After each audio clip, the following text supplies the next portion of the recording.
everyone's talking about getting rid of the perception that CrossFit hurts you and CrossFit's dangerous. And, not to throw trash at anyone, but those affiliates that don't do warm-ups, that don't coach, that don't, invest in their coaches, don't invest in their people, those are probably the ones that are setting that CrossFit's dangerous. Welcome to the Fit Affiliate Podcast. And welcome back. And I'm going to wait and see if Tony wants to interrupt me this week, because this is his favourite game at the moment, to our next episode of the Fit Affiliate Podcast. But I think you might be well dog was barking. That'll be one of Jenn's. I thought I'd wait and see if you were going to play your favourite game, but you might be well behaved, given we've got a very special guest today. So today, clearly joined by Tony, Excitement Plus, but our special guest is the one and only Jenn Green, the Senior Manager, Affiliate Operations, owner of CrossFit Greer, and all things affiliate world, affiliate life, CrossFit HQ, fingers in many, many pies, and passionate dog lover as well. So you're going to fit right in with us here. Yay. Thank you. I'm super excited to be here. Speaking of dog, so I'm sorry about that. That's all right. But yeah. I was going to yell at you for muting the microphone, because I'm like, no, the dogs are on the podcast too. Yeah. Where they belong here. If we could do that, like, Beatrice would love this podcast. She would be fantastic at it, but I can't get her to sit still long enough to do it. But Same you can let the dogs be on the podcast. Okay. Yeah. FedEx is driving by. That's why. Got to protect. Justifiable. Yes. No, I'm excited about this episode, mainly, for a few reasons.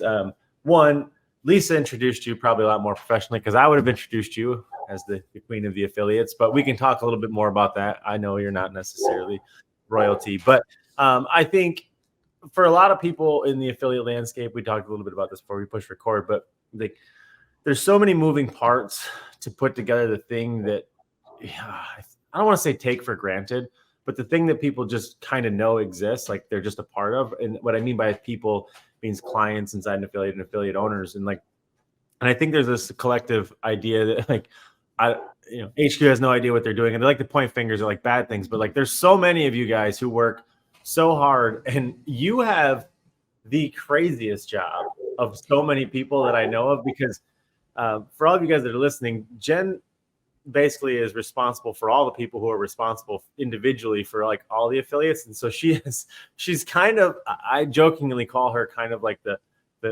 affiliate mom, because she keeps track of it. And I think yeah, all the field leaders agree with me on that. And they're like, no, Jenn is kind of like mom, because she keeps track of all of us, because we're really not that organized. And so she does it. So that would be my introduction of you. But Lisa's, I don't want to tell her she's better than me, but she's definitely better than me. Yeah, I do like that. The US reps I feel like they are my kids professionally. So definitely love both intros. So thank you. You're welcome. Yeah, I guess I probably should have prefaced that you're the domestic queen of the affiliates, not the international queen. The international queen still belongs to Chaffee and Ali and the gang. And note that I said queen, Chaffee. Yeah, note that I he said wears queen. that crown very well. Yeah, he wears the queen crown very well. If he hears this, he'll finally respond to my email. So that's one way to get a reaction. That's right. So I guess maybe I like to ask everybody their background. So I want to talk a little bit about what it's like to be, what it's like to live in the paradox of being responsible for so many affiliates, but then also being responsible for your own affiliate, and how on earth you balance that task. But maybe before we talk about that one, because I have no idea how you do it without going crazy, truly. But maybe it's important for people to understand what it is that you do, so that they can really be like, whoa, she's crazy, not in a good crazy way. Yeah. So for CrossFit HQ, I do manage the 6 US reps regionally. And within that, I basically support them on a day-to-day basis as they work with affiliate owners, chat with affiliate owners, just in and outs of that, but also working cross-functionally across the company. So working with the teams in education, sport, marketing, product tech, all of that, just to make sure that we're all aligned in the same way going towards supporting our affiliates. So are the products that we have beneficial for affiliates, and or what can we create that will be beneficial for affiliates? What does marketing look like for affiliates? What does media look like for affiliates? Everything for affiliates, and then to greater the cause of, of CrossFit there. So that's my 30-second blurb of what I do. And now everybody sees why I brought Jenn to the podcast, because they're like, oh, damn. Yeah. She's an octopus. She's got her hands in literally everything. Yep, I do. It's impressive. Thank you. I love what I do.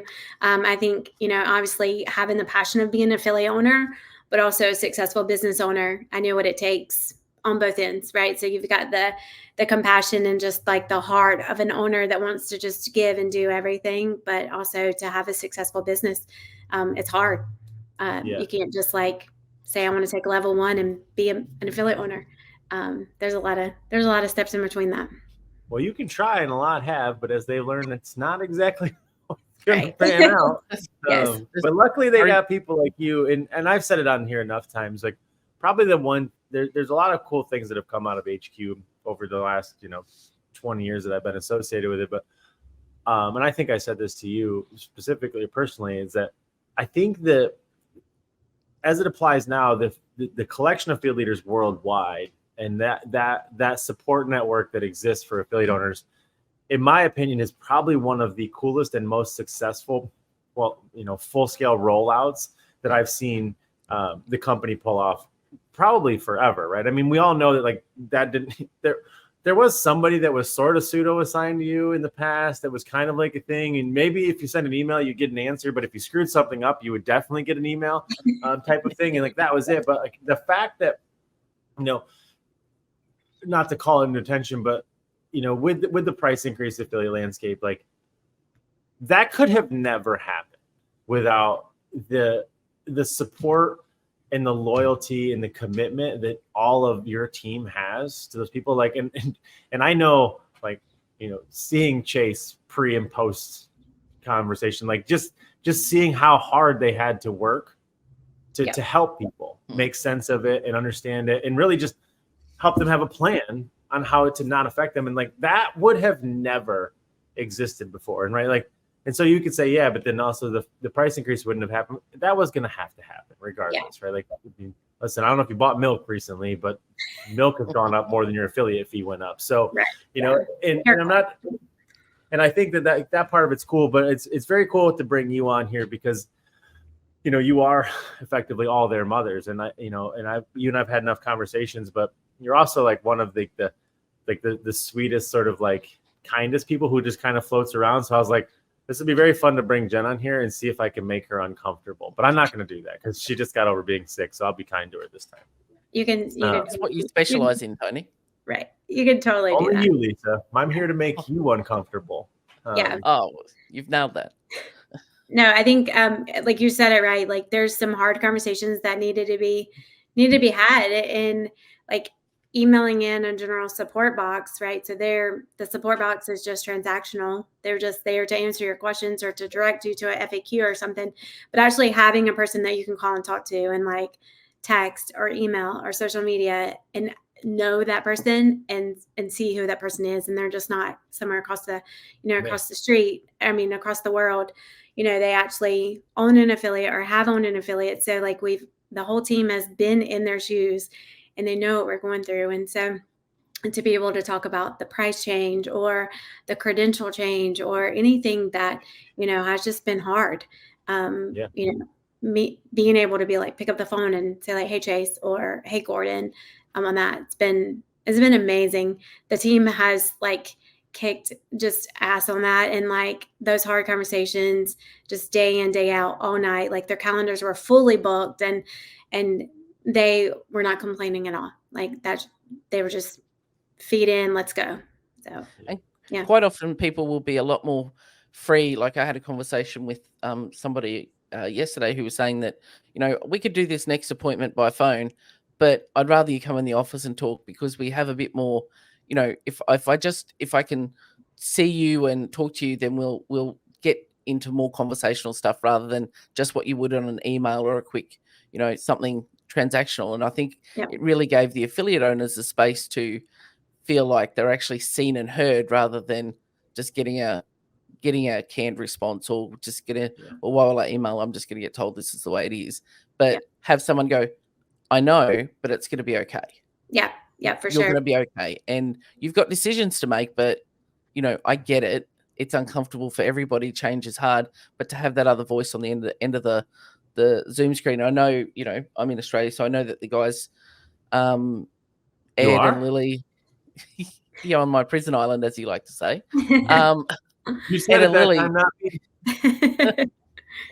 time, did, when it was announced, they were present at the Down Under Championship down here in Australia. And so they got it face to face from affiliate owners like the very next day. But I think a lot of those affiliate owners, and the feedback was they appreciated them just sitting there and holding that space. And I think that's been a real powerful thing of the affiliate reps is like, there's somebody I can call who's going to listen. Even if they can't help for whatever reason, they can at least listen and maybe advocate for me. And I think that's been a really big, important change. And that is a very good point, because it semi started in the US through COVID. And so there were some district reps that, we were, I don't want to say volunteers, but kind of contracted with CrossFit. And we literally just listened. And within that, we have things today for affiliate owners because we just listened and took that feedback. And so it's always constantly a feedback loop. Let's get your information. Let's get your input. Let's get this. But I also just want to listen, and then let's figure out what our next step is. And you'll get those little nuances from that back and forth conversation versus what someone might remember to put on an email. Like they'll say little things, and you guys are so good at listening that you'll pull things out because you're all coaches. You all understand that. It's like, oh, let's dig into that a bit more. So I think that's given it real depth.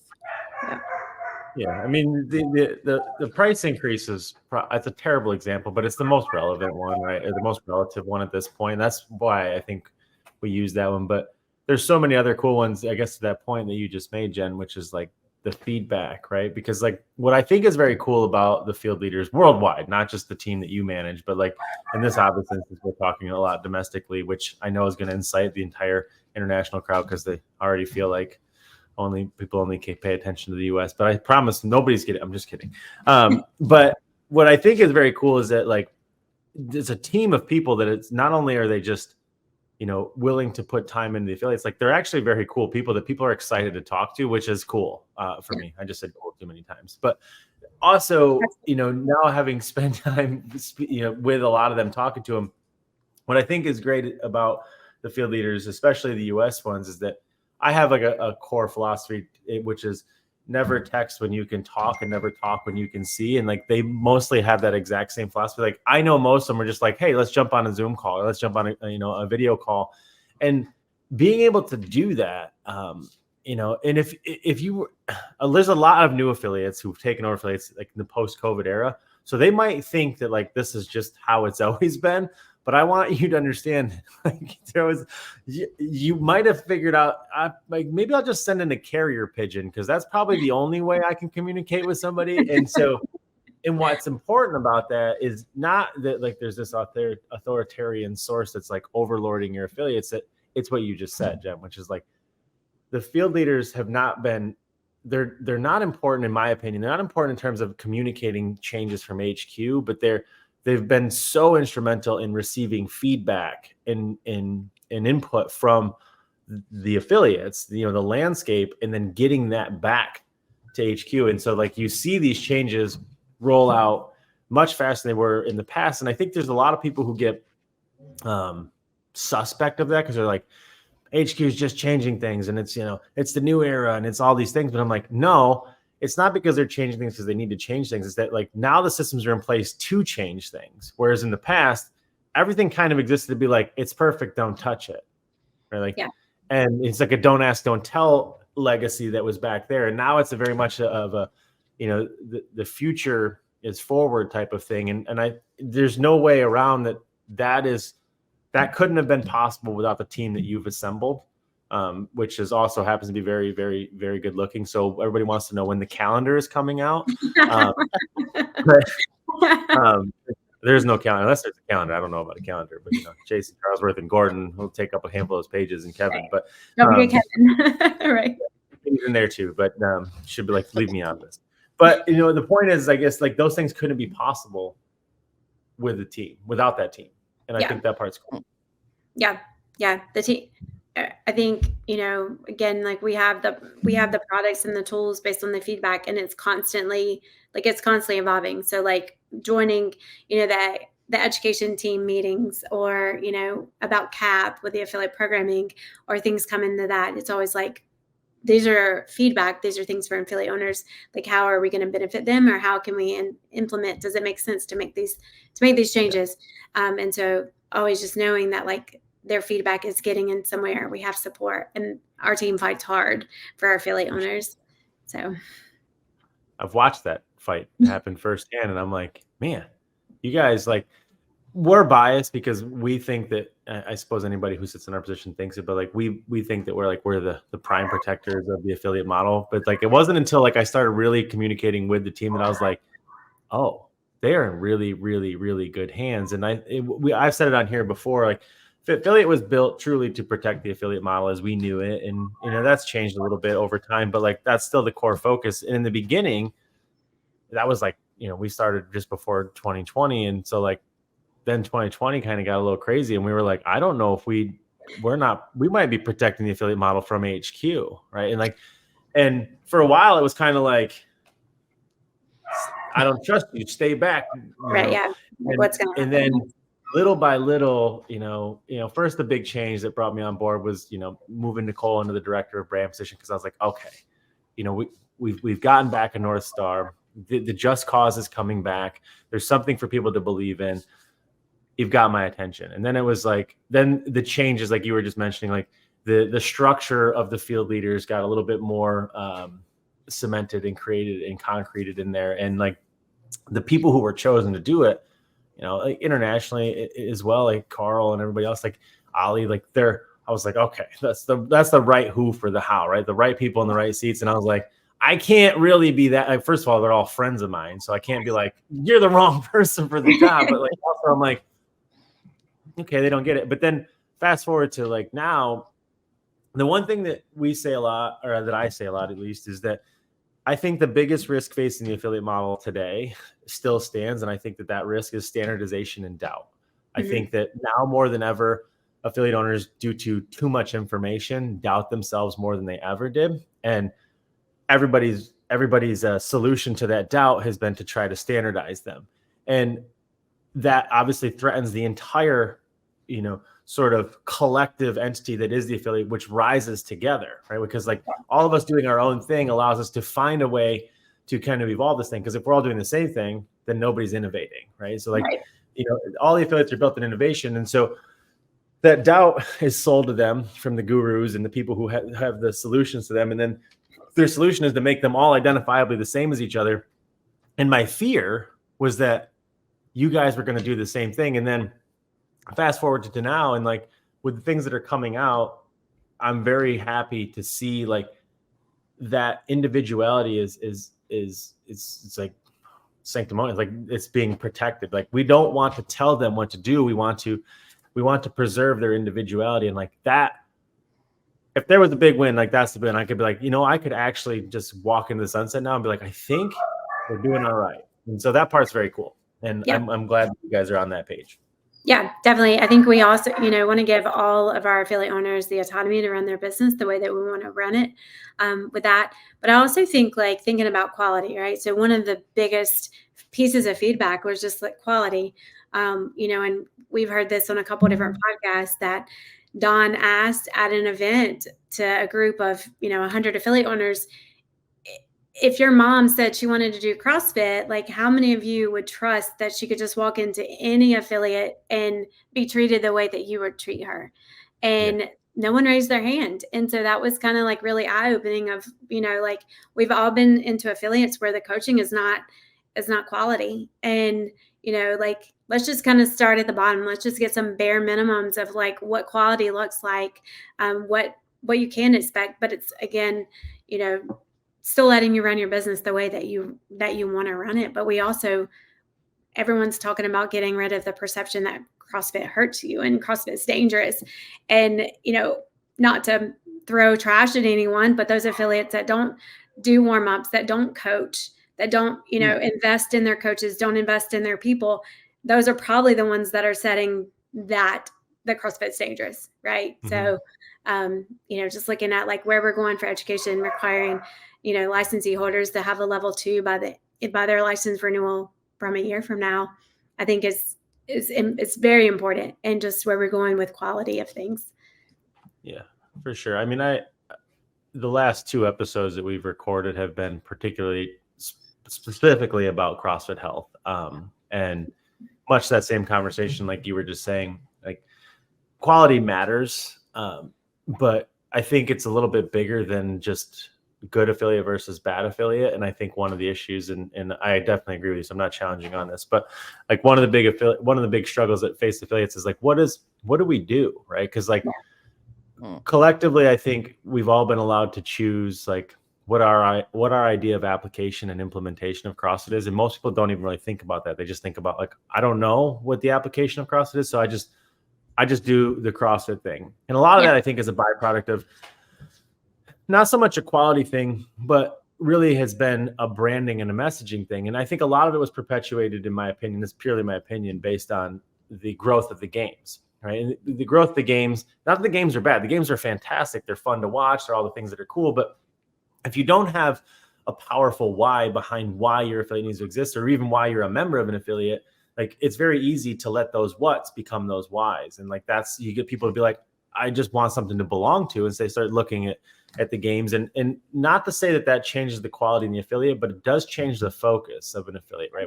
Whereas if now that health has come on the screen, this was the last episode of the podcast. Now that health has come on, there's essentially 2 things you can believe in or belong to, right? Or get behind. And like, but when you get behind the health one, it approaches a bigger conversation. It approaches a bigger purpose, a bigger opportunity to be like, hey, it's not just about like how well you do that workout and then do more workouts and win workouts. It's like health brings the question to the table that I think truly, regardless of quality and warm up or not, because like if you're not aware of, health's why, which is like, hey, why do you do CrossFit? Right? Because in the games, that wasn't there, right? Because in the games was, why do you do CrossFit? Well, to win workouts, right? Like that's still more working out. Like, what's the point of doing that? And like, and then what your ideal avatar is looking at high level athletes who do 8 hours of CrossFit a day. Like that's totally missing the point, right? Yeah. And so everybody was like, oh, and what happened? Everybody started just following everybody's program, and they're like, now they're doing hours of cardio a day. I'm like, guys, you've missed the point. And so like, why brings that conversation back, which is, why do you do CrossFit? And that forces a lot of people to be like, when you think about why I do CrossFit, then all of a sudden things like, well, if that's really what I believe, why wouldn't I be doing warm-ups? Why wouldn't I be doing this? Because if you believe in know why and you're going after competitive CrossFit, it doesn't really matter what you do. Just do more of it. Yep. Lots of it. Just keep doing it until you're doing it, because like that's all that matters, right? How much CrossFit can you do? And we found the answer to that is not as much as people think. Right. But when you have a why, it's like, hey, maybe we don't need to cram this class with shit. We can actually cram it with purpose and intention. And like, that's why I think the whole health thing is so important. And like, I do think it's important to approach it from a conversation of quality. And I think a big step is including what I consider to be the greatest course in Cycross, which is the L2, is part of that curriculum. I think it should be a part of the journey. It's a bit problematic, I suppose, in terms of like, would I go back and revalidate my L2? I don't know. I did that, but that approach is a weird, because that gets to me like that's close to being like, hey, but I grew up in a different time, so my rules don't apply in this conversation. So I'm usually like, I don't actually have an opinion on this, because I know a lot of you should probably go take that course. I'm just saying, I think class run an affiliate, but I think the level 2, much to the point of this whole conversation, I guess, is that the level 2 does a really good job of asking you, why do you do this thing, right? Like, and you get in that room, and you can tell if you've been in the L2 a couple of times. Like, some people in here we're very distracted with what they think CrossFit is, and not really what they think CrossFit can be. And you can very much tell in terms of how someone teaches it. And that's my rant on that. But I'm very excited about it. And what I think is cool is that health is now this thing that's not just a weird place that the doctors who do CrossFit do things, right? Like now it's become this thing that we can all get behind. And to the point of Don's question, what you just brought up, like, and I said this on the last podcast, my biggest regret in my affiliate was that I didn't train my parents. And it certainly wasn't because of quality. It certainly wasn't because of anything. I mean, I would put myself up there with some of the better coaches. It was mostly in that, like, my parents just always wrote me off as like, I just do crazy things, right? So they're like, it's just another crazy thing that I'm off doing. And like, they appreciate it and they respect it and they loved it. Like, it changed my life and I've done it for 20 years and like lost 50 pounds, all those things. But like, it wasn't the thing that they could do because health wasn't the collective sort of messaging. And even for me, I don't think that I put that out there enough. And like now with all the science and the data that's coming to back up all what we know anecdotally, I think that like I could have saved my father's life. And like that to me is very exciting to see more people put up their hand and be like, I do think my mom could go other places, because it's not about necessarily whether she would get coached correctly or safely. It's that like, I don't really want my mom to drop into a gym that's going to follow HWPO. Right. No offense. Like it's not even remotely relative to what she's after. Right. Like I want her to go to a gym and do main site. Right. Like one workout a day. I think it's too is once affiliate owners can make the mindset shift from that scarcity is like, oh, my members come in and they want more, and they start responding to everything that people, think that they want. So, well, I've got to keep everybody, I've got to get more members, so I've got to give them what they want. So they want to be exhausted at the end of the day, but they also want to lift heavy and they want to do X, Y, Z. And, we got to follow, one of the cool programming things. And this is what we've got to do and jam pack this hour. Otherwise people won't be happy and they'll leave. And it takes a real mindset shift. And I know when I had my affiliate, I went through when I did my L2, I came back and went, fuck, I'm doing this all wrong. Like I need to no more strength in Metcon, no more this. But I had to go through a whole process of educating my members about why this would be better for them long term. And I had some long-term members at that point who came back and went, yeah, I can now train 6 days a week or 5 days a week rather than being tired and grumpy by the end of the week. And then every so often we'd have a wave of new people come through. So I'd throw in a week of like old Lisa and they'd be like, oh, we forgot actually that was really shit. Like those were not the good old days. We actually really like it now. Like be careful what you wish for, but it was having to get out of that scarcity space of like everyone's going to leave. Yeah. If I don't give them what they want, and having that health conversation, like Tony and I have talked about the last couple of weeks, it is hard at times for affiliate owners to feel comfortable digging into that space with people going, hey, Jen, like you've been coming here for a while, but, I can see that your workout gear isn't fitting as well, or like you're not making those changes. They don't feel comfortable having those conversations because they don't want to scare people away. But I think health is now giving them a vehicle to do that legitimately rather than feeling like, oh, I'm just going to poke and prod and stuff that makes me uncomfortable. And so let's just do 3 days of Cindy in a row. Let's go. Let's do it for an hour. Yeah. No, I think that is a very, very valid point. As affiliate owners, like we have this like, oh my gosh, we have to keep our people clean or, have to keep our people happy and just have to, whatever they want. And it is one of those really hard things that you have to battle of being a people pleaser.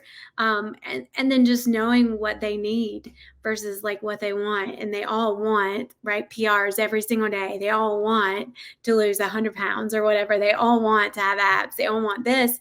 But it's just like at the end of the day, do they really want that or do they want longevity?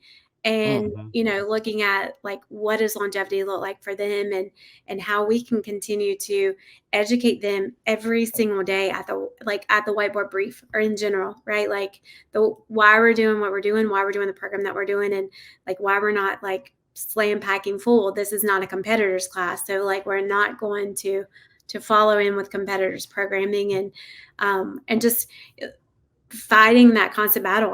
I still do that. Like, Yeah. with just people like, hey, why don't we do this? And I'm like, because it's not CrossFit, like, and, Right. just kind of throwing out there like, hey, why don't you go to the level 1 and level 2? And then, but knowing that that's not reasonable for everyone, but this just in general, like education, and whether it be education in nutrition, education in health, education here, there, or like, why we're even doing what we're doing. Like, are we showing up to get a deadlift PR every single day? No. But like, what does deadlift do? How is that going to help us? And, just that part of it. So much of it, I think, came from an era that existed in the grand landscape of things, where I think a lot of affiliate owners misunderstood the call to action in that much of this whole conversation, and this is not a fault of the affiliate owners. I'm not saying that they're bad, dumb, or insignificant or inferior. It's that, it's very easy, like you're saying right now, to let the inmates run the asylum, as we jokingly like to say. But like, because if you're not proudly authentic, and you don't know what your why is and what your cause is, and you don't understand your values and your mission, you're not unwavering in that, then it's very easy to, just like anything, right? Insecurity will allow you to become infinitely manipulated and malleable. And you see this quite a bit. And so what I mean by the misunderstanding the call to action is that people didn't understand, I think, that as an affiliate owner, you were taking on a duty that was to get more people in the door to learn more things about this thing. It wasn't to get people better at CrossFit. It was basically to get more people there. And I think a lot of that changes in the health conversations particularly. But I also think that the health conversation really probably wouldn't be possible without the work that you're doing, in a lot of ways, because if your feelers weren't out there, call your field leaders the feelers, but like, if your feelers weren't out there constantly communicating, talking to, understanding, and having, these eye-opening conversations, people being like, hey, listen, you've got this all wrong, right? Like, in so much of those conversations with field leaders are like, hey, buddy, you're barking up the wrong tree, because that's not actually what we do here. Like, when's the last time you took a seminar, et cetera? Like, because one of the great things, to like Lisa's point, is when you go to the L2 and you come back, you're like, oh my God, I've done it all wrong. That's the gift, right? Like, that's the gift of business, is being like, holy shit, we got it all wrong. Like, the more that can happen in your business, the greater it is. But I think for a lot of people listening, be like, well, that hasn't happened in my business literally ever. Well, that means that you're the problem, right? Like, exactly. and I don't mean that to be insensitive, but it's the truth, right? If everybody's the asshole, you're the asshole. And so you had a lot of that. And so I think the field leaders have been able to understand it, like, oh, absent of what we do on the weekends as seminar staff instructors, these people were going back and they were figuring out what their call to action was, and we got it wrong. And so now what I think as a whole, as a company, and I know, this is a big part of Nicole's focus, is restoring and fixing that call to action and making it much clearer that, like, hey, your duty is not to sell CrossFit and do CrossFit well. It's to use CrossFit to give people back their life. And that's always been the call to action. And maybe we weren't clear on that. Yeah. And I think that that's changed. And a lot of that has changed because of the conversations your team is having alongside the work that health is doing, and being like, hey, this might be the red thread, right? Like, this might actually be the thing. And that's why I think, like, this health summit exploded, because it was like the right place at the right time with the right conversation. And it was only really possible through the work that, like, the field leaders are collecting. Yeah, truly. Yeah. Sure. No, I was going to say, like, even bringing in like the mental health aspect of it, right? Like, we all saw, like, through COVID, that personal interaction was huge, and mental health was like even larger than we thought. And so, like, being able to have this CrossFit for Health and just bringing the mental talks and getting affiliate owners comfortable with having those conversations, because like you said, not that we necessarily got it wrong, but it was just more of like, here's how you squat, here's how you push press, and so now, like, it's a continued education for affiliate owners of, like, how do you have these conversations, and how do you deal with someone who's, like, coming into your gym and just had, like, a shitty day, and, like, how do you continue to help them outside when they leave the doors, those other 23 hours of the day. Yeah. And that's really what I mean by the call to action, because like that's the duty, right? Like to Lisa's point, a lot of billionaires don't really want to sit down and have those conversations. It's not because they don't want to have them; it's just that they're not sure if How? they should or why they should be having them. But if instead of telling people this is how you squat, and you just change that conversation to be, hey, this is why you squat. Why you squat? That's impossible to have that conversation without a conversation. But if you teach someone how to squat, you don't have to communicate at all. You can just give them cues and be like, nailed it, right? But like Yes. when you tell somebody why to squat, that's a completely different thing. And you could see this as one of the litmuses of this was when HQ, well, they put out all the living room videos, and they've become like the memes of the people who misunderstand CrossFit. Like that was the dumbest thing that CrossFit ever did. I'm like, then you don't understand. Like if you thought that was stupid, like listen, it was tone deaf at the time because all of you guys were focused on the games, and everybody's like, why are we putting that out? Let's see somebody with their shirt off, right? Like the reason those went out is because those are the people. They're the ones that matter, because when you can save lives and fix families with CrossFit, that's no offense to anybody who's made it to the games. That's a lot different than placing 7,000th in the open. Yeah. Like, and so people are like, oh, they're stupid. That was the dumbest thing ever. Antifreeze deadlifts. I'm like, that's literally the thing that matters, guys. Just you've lost track of that because you forgot what it was like pre-CrossFit to be like, I have no idea how to have agency over my own health. And so these are things that everybody knows and you get it. But I think what's interesting, I guess, to bring this full circle, is that you sit in the position that you do, but you also own an affiliate. How on earth do you do that? I have an amazing team. So I just a little bit of background for me. So I did run the affiliate while I also had a full-time job working in mortgage banking management. And so the gym was probably just a hobby, right? Like I had a passion, I cared, like it sufficed, it got through. And then during COVID, I was just like, you know what, like working for the bank is like horrible. This is awful. Like I need to, right? I need to invest in my people and in my gym. And so within that, I retired after 20 years of banking. I'm not that old to retire, but I like to say I retired from that. I say it all the time. It's easier to tell people It's so much easier. I do. I'm like, I'm retired. I'm retiree.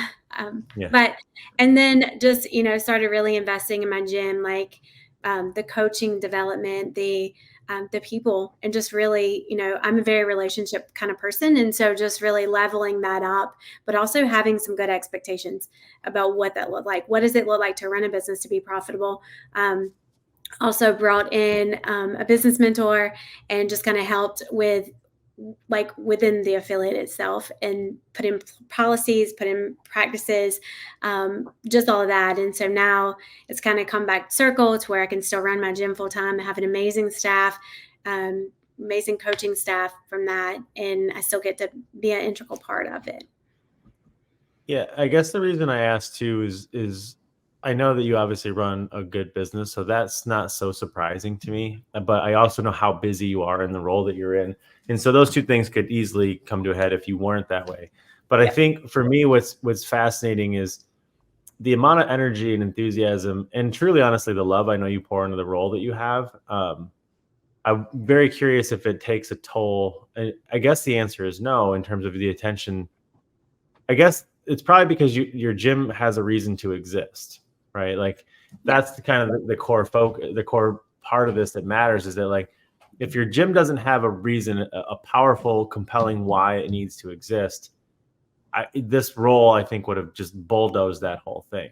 Yeah, for sure. And I think it'd have been super easy to write that off, right? But I think it has a reason. It's my mission field, and so like within that, I think my whole staff, it's our mission, our people, our mission. And so with that, just kind of getting to where it continues to do that. And I think like it's terrifying if I don't have my gym, so it's just like, it's not that it's, that's terrifying to not have a business. It's terrifying if I don't have that community, because for me still, like I need that community. I need those workouts. I need that mental break. And I'm very organized with my time and very time blocking. And so like, I know when my role with HQ is set here, my role within the gym is set here. And so I'm very I'm very honored and stick to my calendar. And so every day I have, my workout time on my calendar. It's time blocked, and I make sure I get there.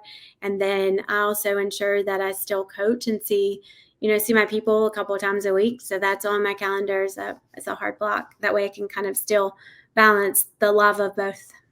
So. And do you find that being fulfilled in both areas like helps keep the other fueled? So for example, when I was in the affiliate, I'd be like, you get to a point where you get a bit worn down and like people are complaining about toilet paper or the color of the whiteboard markers or the music. And then every year my big thing is I'd go and judge at regionals. And that would fill my cup because I was part of the wider CrossFit community. And then I could come back to the affiliate, a better affiliate owner, more, committed back to my why. And then, doing that then led me to, get more out of the judging experience and that. And I know that's, not the same level as you're doing things, but I'm just interested in the parallel if doing the work that you do for HQ fuels your love for your affiliate, and then what you do in the affiliate fuels your love, so that way you can achieve both at quite a high level. Yeah, it definitely does. I kind of think about, when we're trying to talk to affiliate owners about things that they need or things that they're struggling. And I'm like, oh, as a business owner, let me take my HQ hat off. Like, here's, where I would be, and then vice versa.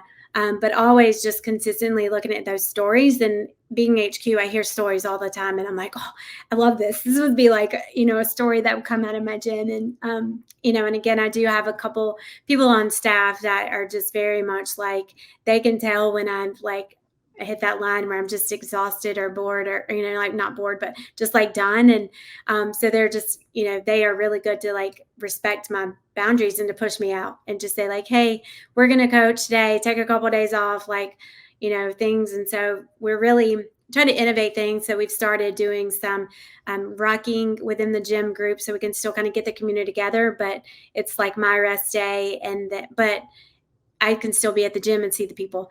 And so just kind of mixing and changing things up within that. Yeah, that was going to be my other question, was basically like, it's very clear that the role hasn't necessarily affected your ability to be an affiliate owner, but it's very clear also that you being an affiliate owner has actually affected the role for the better in terms of like your ability to better. And I think that part of it speaks very much to the team that's been assembled. They're not just like, assignees that have an email or an inbox inside the company who just are like, I'm here to collect emails and hear what you have to say and then file it under important or otherwise. Like, you guys are, you're listening and you're thinking and you're thinking creatively and critically from the position that you're in. And so that part's cool. Yeah. I guess my other question would be, so what, I don't even know what you can say, but what are the things that are coming out that you're excited about, Jen? Yeah. So we've recently just started working on, I don't want to call it marketing in a box because I don't like that, but like, there's a lot of affiliate owners who have said like, hey, I just post on Instagram, or I just post on Facebook, or like when I'm having a conversation with the affiliate owner, I immediately look at their social media and I'm judging them behind the scenes. Not that mine's the best, but, it's just like, hey, like you haven't posted in 2 years or, and things like that. And a lot of them just don't know how. And so I'm working with a couple of people within the company to like get feedback from affiliate owners. Like, how do you do your social media? What are some templates? What are your best practices? From that, and just kind of try to create something that we can roll out to affiliates in a couple of months to help them. Even if, in my mind, I'm thinking of, can we provide a calendar? This is cheesy, but motivational Mondays, taco Tuesdays, walk it out Wednesdays kind of thing. Not to those extent, but to something similar to that, or even just the basics. Here's how often you should post on Instagram. Here's what you should kind of post. Because we find that like, that's a big ask from affiliate owners. Like, marketing and media, what does that look like? And it seems simple and and things, but honestly, like I joke and I'm like, hey, we got into CrossFit because we liked CrossFit. Like, we're not tech gurus and stuff. And so I'm really excited about that. And I think just continued support and growth for affiliates, like that always just fires me up, that to know that like the whole company is like, how can we continue to help affiliates grow? Like, how can we get more people in the doors of your gym, and how can we increase your revenue? And like, that's our like that's our OKRs. And so like, how can we continue to do that? And if that's on the front lines of things, then everything behind it is aligned in that. Yeah, there's a lot of things I know are coming out that I'm very excited. I'm not going to let the cats out of the bag, and I also don't know what I'm supposed to say, so I won't say anything. But everybody on the affiliate side, I know that we'll call it the toolkit will get a lot more robust, to keep it very vague. But for me personally, I'm excited about those things. Like in a conversation that I had with Jay DeCoons, and he was like, "How do we help you guys help the affiliate?" And I was like, give them the things that they are infinitely distracted with so that they know to get them from you, and so then they can realize that that's not actually the problem, and then I can actually step in and help them. No offense to you guys, but I'm glad that you guys are now putting together the stuff that they need, that people are trying to sell them infinitely, to be like, this will solve all your problems, because once they can get it from you guys for free, not for free, but in exchange for their affiliate fee and that relationship, like then they're going to be confronted with the fact that like, oh, I'm the asshole because I have everything I need to be successful now. And I can't point at all these things about like, I don't know, or I don't get, or they don't give it to me, or it's not my fault. It's HQ's fault because they forgot about me. And there's too many people in my neighborhood, and there's too many affiliates on my street. And I don't have enough leads. And I don't have all these things that everybody's in my inbox trying to sell me. Once they get it for free, then I can be like, great, we ready to talk about you yet? And they're like, no. Right. And so I'm so excited about it. Not because like, I'm really just excited because it's very valuable for it to come from the source. And what's nice about that is that because of that, it's a centralized confluence. So you guys will always be able to optimize it and evolve it and develop it and deploy it. And like that part is super exciting for us on the outside, to be able to be like, hey, now that like all that stuff is taken care of, like I can just point you to be like, go to your toolkit, go to your inbox, go to, the ADP, like go there, and be like, now that we can take that off the table, why is that a problem for you? Right. That's an icky conversation. And that's really where Fitfiliate takes over, is that like, we don't tell you what to do. We ask you why you're having a hard time doing what you already know to do. Yeah. And like, so for us, it's exciting, but really for the affiliates, absent of our relationship with them, I'm glad that, the team that has been assembled to put those things together is doing it, because that'll be very cool. Very, very cool. Not to let any cats out of any bags. Yeah, thank you. But it wouldn't be possible without you as a person behind the team. And I think, one of the main reasons I wanted to bring you here was to highlight you as a person and the work that you do. Because I know all the affiliate owners know their field leader, and they know that, the work that Charlesworth is doing, and Chase and Gordon, et cetera.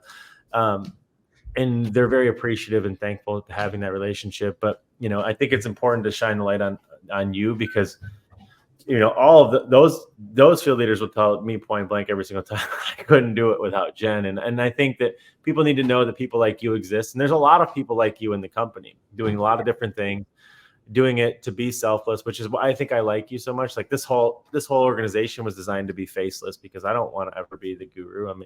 Lisa drags me on here and puts this on YouTube, much to my dismay, but that's why I built a black wall, so I could just be a floating head on my bike. But like, I think it's very, I like the people who are willing to do the work without the recognition. And that's one of the, I guess the core tenets of this podcast, is to shine the light on the people who are doing the work without the recognition, because you still deserve the credit, and you definitely deserve the credit, because the work you're doing is working. And I think that part's cool. Yay. Thank you. It's definitely a passion. I think I'm surprised I haven't cried yet. Because I'm very much a I love my team. I just love the mission of CrossFit, and the health, and just the life change that I've had, and the life change that like my husband's had, and just thinking about the past like 18 years of just relationships that we've built, and the change that we've seen, and excited about the next 50 years of that. So yeah, I love it. Lisa, you're muted. I don't know if you know that. It was peaceful though. Didn't know that. No, back off. I was going to say, when you get yourself out of that minutia of like all the day-to-day stress that comes running the affiliate, and you understand how powerful it is in your own story, then you can really, that helps you keep perpetuating, the mission. Without CrossFit, I never met Tony. I'm not sitting here right now. I'm not leading the life that I am. that started, when I first walked into a gym because I just wanted to get a bit fitter in 2011. Yeah. Like, it went through a stage where it literally saved my entire life, probably twice now. And, when you think about that, then that reinforces your energy when you go in the affiliate and you see these people who are like, no, I just want to get more pull-ups. It's like, I know it's not about that for you, but if that's the vehicle you're going to use, let's do that. But this is going to change your life in so many other ways when you look back in, 3, 5, 7 years. And as affiliate owners, when we stop and reflect on that can really, when things are tough and when things feel shitty and you're wondering why you're doing it, like those are the things that, make you go, this is why I'm still doing it. Yeah. This is why I love it the way that I do. Yeah. For sure. And it's, as an affiliate owner, it is easy, I think, to get lost and to lose your why. And, and I was there a couple of years ago, and just to pull in other things to make that a priority. Right. And my gym wasn't a priority. Alcohol was a priority to me, and, and gained weight and became an alcoholic. And so using CrossFit to turn it around, but I had to find my why. And, and so I think knowing your why and knowing your people's why, right? Within my day-to-day role with HQ, knowing the why of why my team is there every single day, knowing the why of my coaches, knowing the why of my members, it changes things. And so makes you not, makes you continue to do what you're doing and show up while you're showing up. So what a powerful story. Yeah. I mean, CrossFit is in my opinion, is the coolest ecosystem in the world for many, many reasons. And, HQ as a brand and as an entity has created that ecosystem for people, like myself, to take control of my entire future, which is cool. But inside that ecosystem is still, in my opinion, the coolest business under the sun that you could own, which is an affiliate, for so many reasons. Yep. And if nothing else, helping people understand just how much bigger of an opportunity it actually is than worrying about the classes and the workouts and the open scores. And so for me, one super, thing that I'm grateful for is the direction that you guys are driving it. And I'm very grateful that the affiliates have people like you in their corner, because that is the thing that they need. Because it is a job. It is an opportunity unlike any other opportunity under the sun to own an affiliate, if you can truly understand and conceptualize just how great of an opportunity it is.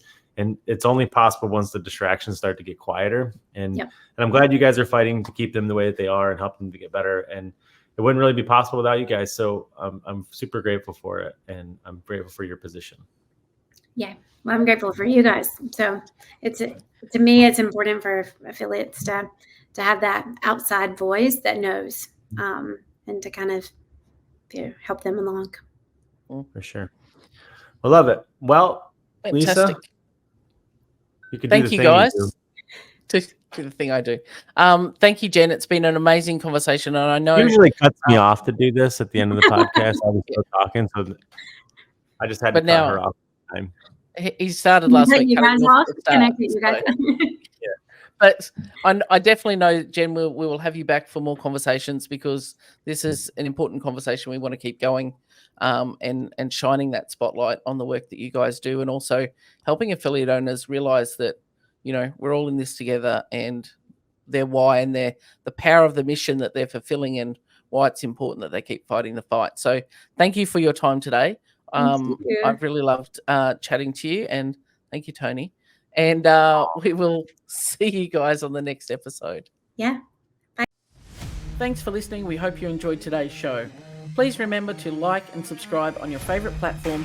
And if you know an affiliate owner, a coach, or entrepreneur that would benefit from hearing our conversations, please share this with them. We love the feedback and support we have from you guys, our audience. If you'd like to reach out to us, you can find all the useful links in the show notes. We would love to connect with you. Keep doing the great work.